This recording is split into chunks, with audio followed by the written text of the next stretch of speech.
Hello students, video शुरू करने से पहले प्लीज चैनल को लाइक, शेयर और सब्सक्राइब जरूर करें। एक इम्पॉर्टेंट इन्फॉर्मेशन, अगर आपको इस वीडियो के नोट्स चाहिए तो डिस्क्रिप्शन बॉक्स में दिया गया डाउनलोड लिंक चेक करें। Thank you. चलिए शुरू करते हैं। इस वीडियो में हम पढ़ेंगे MANE3 कंपैरेटिव एथनोग्राफी के प्रीवियस ईयर क्वेश्चन और most important questions with answers. ये क्वेश्चंस आपके एग्जाम के लिए बहुत इंपॉर्टेंट है। अगर आपने ये अच्छे से कर लिए तो एग्जाम निकलना पक्का है। Let's begin. Question 6, critically analyze one of the ethnographies that you have studied in your coursework. Question explanation. इस क्वेश्चन में हमें अपनी सिलेबस की किसी एक एथनोग्राफी को चुनकर उसका क्रिटिकल एनालिसिस करना है। मतलब हमें उसके थीम, मेथड, फाइंडिंग्स और थियोरेटिकल बैकग्राउंड को समझाना है और साथ ही उसके स्ट्रेंथ्स और लिमिटेशंस पर अपनी ओपिनियन देनी है। फोकस सिर्फ डिस्क्रिप्शन पर नहीं बल्कि एनालिसिस पर भी होना चाहिए। आंसर। इंट्रोडक्शन। एथनोग्राफी एक ऐसी रिसर्च मेथड है जिसमें रिसर्चर किसी कम्युनिटी के साथ रहकर उनके जीवन को समझता है। एंथ्रोपोलॉजी में सबसे प्रभावशाली एथनोग्राफीज में से एक है ब्रोनिस्लाव मालिनोव्स्की की आर्गोनॉट्स ऑफ द वेस्टर्न पैसिफिक 1922। यह स्टडी ट्रोब्रियन आइलैंडर्स पर बेस्ड है, जहां मालिनोव्स्की ने फील्ड वर्क करके उनका समाज, अर्थव्यवस्था और संस्कृति को समझा। इसने पार्टिसिपेंट ऑब्जर्वेशन जैसे मेथड को पॉपुलर बनाया और एंथ्रोपोलॉजी को एक साइंटिफिक डायरेक्शन दी। इस आंसर में हम मालिनोव्स्की के इस काम का क्रिटिकल एनालिसिस करेंगे, उसके मेथड, थियरी, फाइंडिंग्स और लिमिटेशंस के बेस पर। Main body. 1. बैकग्राउंड और कॉन्टेक्स्ट। मालिनोव्स्की ने 1915 to 1918 के बीच ट्रोब्रियन आइलैंड्स में अपना फील्ड वर्क किया। उसका ऑब्जेक्टिव था लोकल लोगों की डेली लाइफ और सोशल सिस्टम को उनके नजरिए से समझना। उन्होंने कहा कि एंथ्रोपोलॉजी का काम है लोगों की सोच और कल्चर को नेटिव्स पॉइंट ऑफ व्यू से समझना। यह एथनोग्राफी आर्मचेयर रिसर्च से हटकर real field work based study बनी, जिससे मॉडर्न एंथ्रोपोलॉजी का बेस तैयार हुआ। 2. थियरी और मेथडोलॉजी। मालिनोव्स्की ने फंक्शनल अप्रोच यूज किया, जिसमें हर कल्चरल प्रैक्टिस को ह्यूमन नीड से जोड़ा गया। उनका कहना था कि हर कस्टम या रिचुअल का एक स्पेसिफिक फंक्शन होता है, जैसे इमोशनल, सोशल या बायोलॉजिकल नीड को फुलफिल करना। उन्होंने पार्टिसिपेंट ऑब्जर्वेशन मेथड अपनाया, लोगों के साथ रहकर, उनकी भाषा सीखकर और उनकी डेली लाइफ ऑब्जर्व करके। उन्होंने अपने फील्ड डायरीज में डिटेल्ड नोट्स लिखे और कुला रिंग सिस्टम पर खास ध्यान दिया। उनका काम मेथडोलॉजी के लिए एक मॉडल बना, जिसे बाद के एंथ्रोपोलॉजिस्ट्स ने फॉलो किया। 3. Main findings. Cooler exchange system. Cooler ring एक सेरेमोनियल एक्सचेंज सिस्टम था जिसमें अलग अलग आइलैंड्स के लोग शेल नेकलेसेस, सोला और आर्मबैंड्स, मवाली का एक्सचेंज करते थे। ये चीजें इकोनॉमिक वैल्यू नहीं रखती थी, पर उनका सोशल और सिंबॉलिक इंपॉर्टेंस बहुत ज्यादा था। मालिनोव्स्की ने बताया कि इकोनॉमिक सिस्टम सिर्फ प्रॉफिट के लिए नहीं होता, बल्कि सोशल रिलेशन और ट्रस्ट बनाने का जरिया होता है। इस स्टडी ने यह दिखाया कि एक्सचेंज से सोसाइटी में सॉलिडारिटी और म्यूचुअल रिस्पेक्ट बनता है, जिसे लेटर थियरिस्ट जैसे मार्सेल मॉस ने और डेवलप किया। 4. क्रिटिकल एनालिसिस और लिमिटेशंस। स्ट्रेंथ्स। मालिनोव्स्की ने साइंटिफिक फील्ड वर्क का नया स्टैंडर्ड सेट किया। कल्चर को अंदर से समझने का कॉन्सेप्ट दिया। डिटेल्ड और ऑथेंटिक डिस्क्रिप्शन दी। लिमिटेशंस। उसका एनालिसिस मेल सेंटर्ड था, जिसमें महिलाओं का रोल इग्नोर हुआ। फंक्शनलिज्म पर यह क्रिटिसिज्म हुआ कि उसने हिस्टोरिकल और पॉलिटिकल कॉन्टेक्स्ट को इग्नोर किया। उसके पर्सनल डायरीज से बियास और कॉलोनियल थिंकिंग के हिंट्स मिले। उसने कॉलोनियल एनवायरनमेंट के इन्फ्लुएंस पर डिस्कशन नहीं किया, जो बाद में गिट्स जैसे स्कॉलर्स ने उठाया। 5. लेगेसी और महत्व। मालिनोव्स्की ने एंथ्रोपोलॉजी को फील्ड बेस्ड डिसिप्लिन बनाया। उसकी मेथडोलॉजी हर रिसर्चर के लिए स्टैंडर्ड रेफरेंस बन गई। चाहे कुछ लिमिटेशंस रही हो, आर्गोनॉट्स ऑफ द वेस्टर्न पैसिफिक आज भी एक क्लासिक एथनोग्राफी मानी जाती है।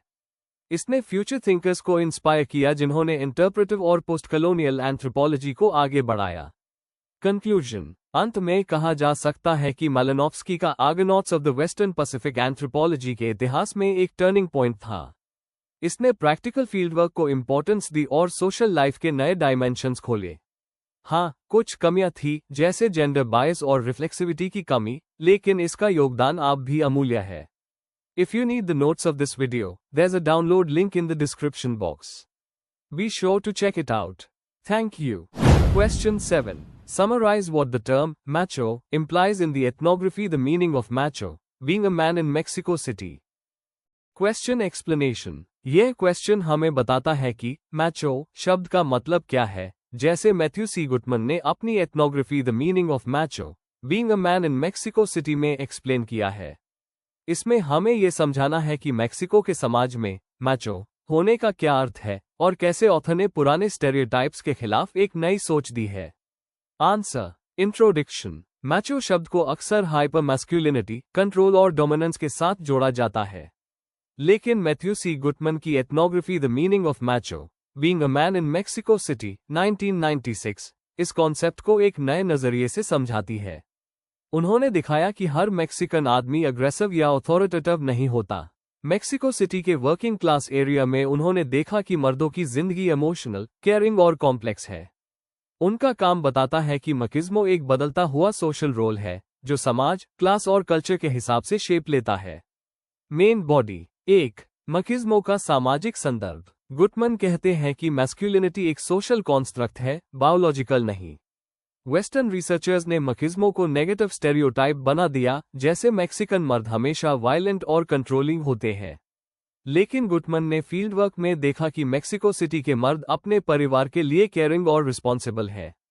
मकिज्मो एक फ्लेक्सिबल आइडेंटिटी है जो समय और परिस्थिति के हिसाब से बदलती रहती है। 2. फील्डवर्क और मेथडोलॉजी। उन्होंने अपनी study Colonia Santo Domingo, Mexico City के एक वर्किंग क्लास एरिया में की। पार्टिसिपेंट ऑब्जर्वेशन और इंटरव्यूज के जरिए उन्होंने मर्दों के रोज के एक्सपीरियंसेस समझे। फील्डवर्क ने दिखाया कि लोग अपनी मैस्कुलिनिटी को कॉन्टेक्स्ट के हिसाब से परफॉर्म करते हैं, कभी स्ट्रांग, कभी इमोशनल। गुटमन ने इनसाइडर्स की तरह जी कर समझा कि रियल लाइफ में मकिज्मो कितना लेयर्ड और डायनामिक है। 3. मैचो का नया अर्थ। गुटमन के नजरिए में मैचो का मतलब सिर्फ टफ या डोमिनेंट नहीं है। मर्द कभी घर में जेंटल और केयरिंग होते हैं, तो कभी बाहर स्ट्रांग और प्रोटेक्टिव। मकिज्मो के अंदर एक मोरल साइड भी होती है, अपने परिवार को संभालना, वफादार रहना और जिम्मेदारी निभाना। इसलिए उन्होंने कहा कि माचो आइडेंटिटी कंटेक्चुअल और ह्यूमेन होती है, वायलेंट नहीं। 4. परिवर्तन और जेंडर रोल्स। इकोनॉमिक चेंजेस और अर्बनाइजेशन ने मर्दों के रोल्स बदले हैं। अब औरतें भी काम करती हैं, तो मर्द घर के काम और बच्चों की देखभाल में हाथ बटाते हैं। इससे ट्रेडिशनल मैस्कुलिनिटी के कॉन्सेप्ट को चैलेंज मिला है। गुटमन का काम दिखाता है कि मर्द अपने जेंडर रोल को मॉडर्न समाज के हिसाब से अडेप्ट कर रहे हैं। 5. Theoretical importance. गुटमन ने फेमिनिस्ट एंथ्रोपोलॉजी और जेंडर थियरी के बेस पर लिखा, जहां उन्होंने मर्दों की जिंदगी को भी यूटीएनआई है इंपॉर्टेंस दी जितनी औरतों को दी जाती है। उनका काम एक काउंटर नैरेटिव है जो स्टेरियोटाइप्स को तोड़ता है। उन्होंने बताया कि मल्टीपल मैस्कुलिनिटीज होती हैं जो समाज और कल्चर से बनती है। मैक्सिकन मर्द दोनों क्वालिटीज लेकर चलते हैं, पावर और केयर, जिससे उनकी मैस्कुलिनिटी पूरी होती है। कंक्लूजन। मैथ्यू सी गुटमन का द मीनिंग ऑफ मैचो एक ऐसा काम है जो मैचो आइडेंटिटी के स्टीरियोटाइप को तोड़ता है। उन्होंने दिखाया कि मेक्सिको के मर्द इमोशनल, रिस्पॉन्सिबल और चेंजिंग वर्ल्ड के साथ अडेप्ट कर रहे हैं। माचो होने का मतलब सिर्फ स्ट्रांग होना नहीं, बल्कि अपनी ड्यूटी, अफेक्शन और मोरालिटी निभाना भी है। यह स्टडी हमें समझाती है कि मैस्कुलिनिटी एक बदलती हुई सोशल आइडेंटिटी है, ना कि एक fixed idea. If you need the notes of this video, there's a download link in the description box. Be sure to check it out. Thank you. Question 8. Analyze the social organization of the Samoans based on Margaret Mead's work Coming of Age in Samoa. Question explanation. इस question में हमें Margaret Mead की किताब coming of age in Samoa 1928 के base पर Samoan society के social structure को समझाना है। हमें बताना है कि उनकी सोसाइटी में फैमिली, किनशिप, जेंडर रोल्स और कम्युनिटी वैल्यूज कैसे ऑर्गेनाइज्ड है और ये सिस्टम उनके एडोलेसेंस और डेली लाइफ को कैसे शेप करता है।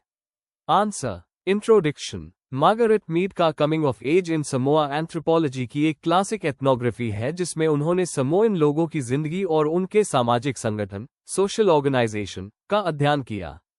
1920 में मीड ने साउथ पैसिफिक के मेनर आइलैंड्स पर फील्ड वर्क की थी।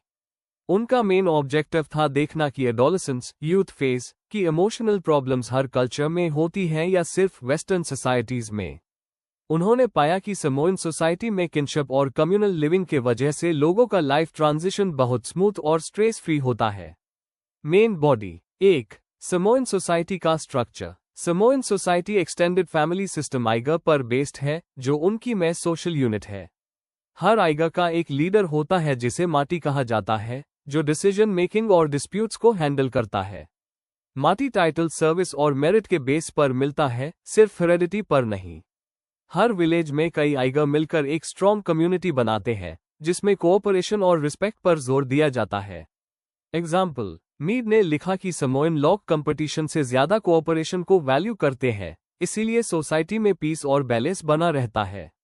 2. किनशिप और फैमिली रिलेशंस। समोइन कल्चर में किनशिप सबसे इंपॉर्टेंट कॉन्सेप्ट है। हर इंसान एक बड़े पारिवारिक नेटवर्क का हिस्सा होता है। बच्चों की परवरिश पूरी फैमिली मिलकर करती है, सिर्फ माँ बाप नहीं, भाई बहन और रिलेटिव्स भी जिम्मेदार होते हैं। इस कलेक्टिव अपब्रिंगिंग के वजह से बच्चों को इमोशनल सपोर्ट और बिलोंगिंग का स्ट्रॉन्ग सेंस मिलता है। किनशिप रेसिप्रोकल है, अगर आप दूसरों की मदद करते हो तो कम्युनिटी भी आपका ख्याल रखती है। Anthropological insight. मीड के मुताबिक स्ट्रिक्ट पेरेंटल कंट्रोल की कमी ने एडोलेसेंट्स को इंडिपेंडेंट और मेंटली रिलैक्स्ड बनाया। 3. जेंडर रोल्स और एडोलेसेंस। मीड ने मेनली एडोलेसेंट गर्ल्स पर फोकस किया। उन्होंने देखा कि समोइन लड़कियों को काफी सोशल फ्रीडम मिलती है। जेंडर रोल्स डिफाइंड तो है, पर उनमें फ्लेक्सिबिलिटी भी है। वीमेन घर के साथ रिचुअल्स और इकोनॉमी में भी एक्टिव है। बच्चे ग्रेजुअली एडल्ट रिस्पॉन्सिबिलिटी सीखते हैं, बिना किसी स्ट्रिक्ट रिचुअल के। इस प्रोसेस के वजह से एडोलेसेंस एक नॉर्मल और पीसफुल स्टेज होती है। एग्जाम्पल, वेस्टर्न सोसाइटी के कंपैरिजन में समोइन लड़कियों के लिए प्यूबर्टी एक नेचुरल और खुशी का फेज था, रिबेलियन का नहीं। 4. कम्युनिटी वैल्यूज और सोशल हार्मनी। समोइन लोग समोइन वे फॉलो करते हैं, जिसमें कोऑपरेशन, कम्युनल लाइफ और रिस्पेक्ट पर फोकस होता है। कॉन्फ्लिक्ट्स कलेक्टिव मीटिंग्स के थ्रू सॉल्व किए जाते हैं, जहां माटी मीडिएशन करता है। सोशल कंट्रोल लोगों के ओपिनियन और म्यूचुअल रिस्पेक्ट के थ्रू मेंटेन होता है, ना कि पनिशमेंट से। मीड ने नोट किया कि ये कलेक्टिव सिस्टम लोगों के इमोशनल और सोशल स्टेबिलिटी को बनाए रखता है। Anthropological implication. मीड का कहना था कि एडोलेसेंस के इमोशनल इश्यूज यूनिवर्सल नहीं होते, बल्कि कल्चर डिपेंडेंट होते हैं। सामोआ का एग्जाम्पल दिखाता है कि किन बेस्ड और कोऑपरेटिव कल्चर में पीस और बैलेंस पॉसिबल है। कंक्लूजन। मार्गरेट मीड के coming of age in Samoa ने यह दिखाया कि समोइन सोसाइटी किनशिप, कोऑपरेशन और फ्लेक्सिबल नॉर्म्स पर बेस्ड है। इस वजह से उनके सोसाइटी में एडोलेसेंस एक स्मूथ और स्ट्रेस फ्री फेज होता है। मीड ने यह प्रूव किया कि ह्यूमन बिहेवियर और इमोशंस कल्चर के हिसाब से चेंज होते हैं, यूनिवर्सल नहीं होते। If you need the notes of this video, there's a download link in the description box. Be sure to check it out. Thank you. Question 9. Critically analyze Malinowski's work Argonauts of the Western Pacific. Question explanation. इस question में हमें Bronislav Malinowski के मशहूर ethnographic work आर्गोनॉट्स of the western Pacific का critical analysis लिखना है। हमें बताना है कि इस किताब का बैकग्राउंड क्या था, उन्होंने फील्ड वर्क कैसे किया, क्या मेन फाइंडिंग्स थी, उनका फंक्शनलिज्म थियरी क्या था, और आखिर में इसके स्ट्रेंथ्स और वीकनेसेस क्या है। Answer. Introduction. आर्गोनॉट्स of the western Pacific anthropology की सबसे इंपॉर्टेंट बुक्स में से एक है, जिसे ब्रोनिस्लाव मालिनोव्स्की ने 1922 में लिखा था। यह स्टडी उनके फील्ड वर्क पर बेस्ड थी जो उन्होंने ट्रोब्रियन आइलैंडर्स के बीच किया था। इस बुक ने एथनोग्राफी का नया दौर शुरू किया, जहां रिसर्चर सिर्फ लिखने वाले नहीं, बल्कि कल्चर के एक हिस्सा बनकर समझते हैं। मालिनोव्स्की का काम एंथ्रोपोलॉजी को एक साइंटिफिक और फील्ड बेस्ड डिसिप्लिन बनाता है। Main body. 1. बैकग्राउंड और फील्ड वर्क अप्रोच। मालिनोव्स्की ने 1915 से 1918 के बीच ट्रोब्रियन आइलैंड्स, पैपुआ न्यू गिनी में फील्ड वर्क किया। वो लोगों के बीच रहते थे, उनकी लैंग्वेज सीखते थे, उनके कस्टम्स और रिचुअल्स ऑब्जर्व करते थे। उन्होंने पार्टिसिपेंट ऑब्जर्वेशन का मेथड डेवलप किया, जिसमें एंथ्रोपोलॉजिस्ट लोगों के डेली लाइफ का हिस्सा बनकर उनके नजरिए से कल्चर समझता है। मालिनोव्स्की कहते थे कि एंथ्रोपोलॉजिस्ट को हर चीज को नेटिव्स पॉइंट ऑफ व्यू से समझना चाहिए। 2. Cooler exchange system. इस बुक का main focus cooler ring system पर था, एक सेरेमोनियल एक्सचेंज जहां लोग शेल ऑर्नामेंट्स एक्सचेंज करते थे। 2 मेन आइटम्स होते द रेड शेल नेकलेसेस 16 और व्हाइट शेल आर्म बैंड्स मवाली, जो ऑपोजिट डायरेक्शन में सर्कुलेट होते थे। ये एक्सचेंज सिर्फ इकोनॉमिक नहीं बल्कि सोशल और सिंबॉलिक इंपॉर्टेंस रखता था। इससे दिखाया गया कि ट्रेड सिर्फ पैसा नहीं बल्कि प्रेस्टीज और सोशल बॉन्डिंग का भी जरिया होता है। 3. फंक्शनलिज्म और होलिज्म। मालिनोव्स्की ने फंक्शनलिज्म थियरी दी। हर कल्चरल इंस्टीट्यूशन का एक स्पेसिफिक फंक्शन होता है जो इंसान के बायोलॉजिकल और साइकोलॉजिकल नीड्स को पूरा करता है। एग्जाम्पल के तौर पर कूलर एक्सचेंज लोगों के बीच यूनिटी और ट्रस्ट बनाए रखता है। उन्होंने कल्चर को होलिस्टिक सिस्टम के रूप में देखा जहां रिलीजन, इकोनॉमी और किनशिप सब एक दूसरे से जुड़े हुए होते हैं। इस थियरी ने एंथ्रोपोलॉजी को एक कोहेरेंट और साइंटिफिक सब्जेक्ट बनाया। 4. Methodological innovations. मालिनोव्स्की ने फील्ड वर्क का नया मॉडल दिया, पार्टिसिपेंट ऑब्जर्वेशन। वो लोगों के साथ रहते, उनका बिहेवियर नोट करते और खुद एक्सपीरियंस करते थे। उन्होंने अपने फील्ड डायरीज में हर छोटी बड़ी बात लिखी, रिचुअल्स, ट्रेड रूट्स और रिलेशनशिप्स। इस अप्रोच ने आर्मचेयर एंथ्रोपोलॉजी को रिप्लेस करके प्रैक्टिकल, ग्राउंड लेवल रिसर्च का ट्रेंड शुरू किया। 5. क्रिटिसिज्म्स और लिमिटेशंस। Ethnocentric view. कुछ लोग कहते हैं मालिनोव्स्की ने अपने वेस्टर्न पर्सपेक्टिव से ट्रोब्रिएंडर्स को जज किया।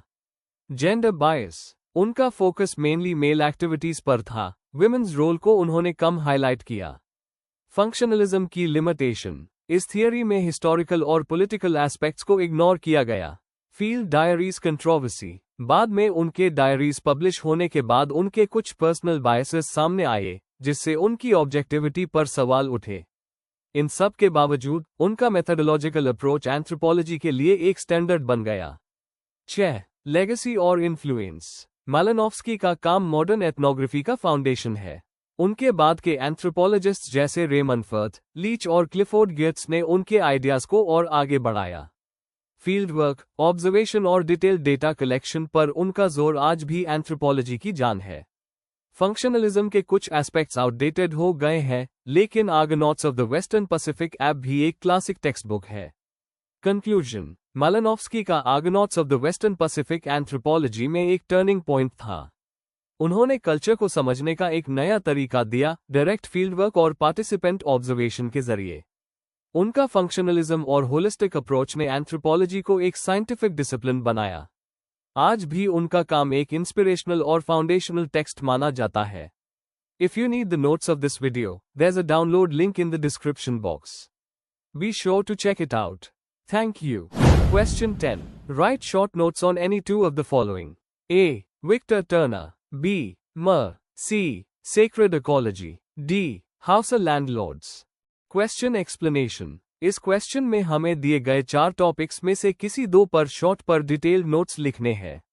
हर टॉपिक एथनोग्राफी के इंपॉर्टेंट कॉन्सेप्ट या पर्सनैलिटी को रिप्रेजेंट करता है। हमें इनके थियोरेटिकल कंट्रीब्यूशन और एथनोग्राफिक इंपॉर्टेंस समझानी है। आंसर। इंट्रोडक्शन। एथनोग्राफी एक ऐसी ब्रांच है जो ह्यूमन सोसाइटीज और कल्चर्स को समझने के लिए ऑब्जर्वेशन और फील्ड वर्क का यूज करती है। कंपैरेटिव एथनोग्राफी के थ्रू एंथ्रोपोलॉजिस्ट्स ने सोसाइटी, रिचुअल, इकोलॉजी और सिंबल्स जैसे सब्जेक्ट्स पर गहराई से स्टडी की है। विक्टर टर्नर, मर, सेक्रेड इकोलॉजी और हाउस ऑफ लैंडलॉर्ड्स जैसे टॉपिक्स हमें दिखाते हैं कि इंसान अपने एनवायरनमेंट और कल्चर से कैसे जुड़ता है।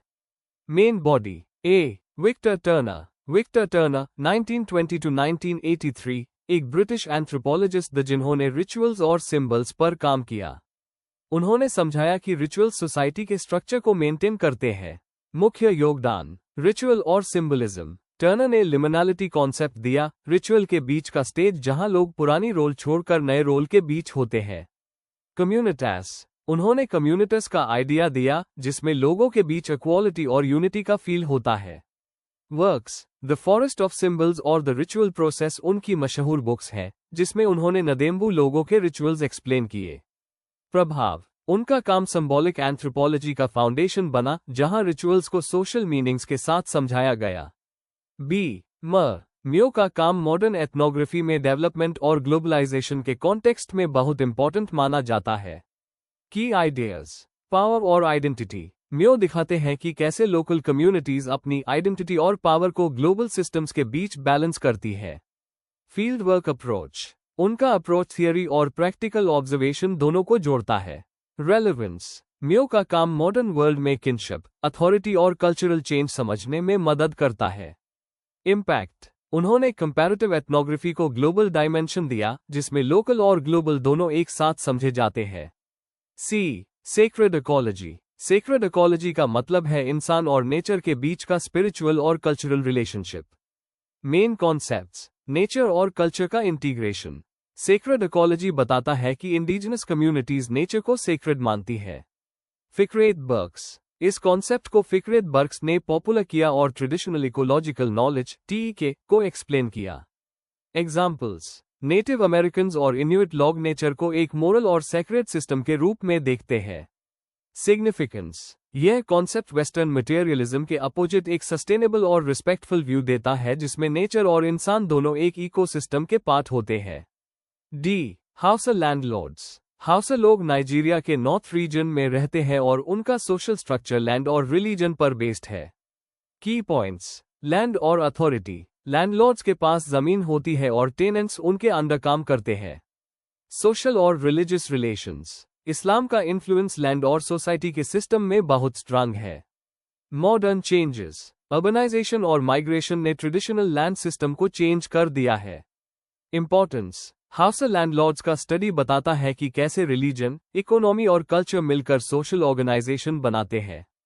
कंक्लूजन, इन चारों टॉपिक्स, टनर के रिचुअल्स, म्यो के मॉडर्न एनालिसिस, सेक्रेड इकोलॉजी का एनवायरनमेंट के साथ कनेक्शन और हाउसा लैंडलॉर्ड्स के सोशल रिलेशंस, सभी कंपैरेटिव एथनोग्राफी के अलग अलग डायमेंशंस को दिखाते हैं। ये सब मिलकर इंसानी कल्चर के कॉम्प्लेक्सिटी और डाइवर्सिटी को समझाते हैं। Before we end, please like, share and subscribe the channel for more such study materials and one important information अगर आपको नोट्स चाहिए तो डिस्क्रिप्शन बॉक्स में डाउनलोड लिंक दिया हुआ है, जरूर चेक करें। Thank you.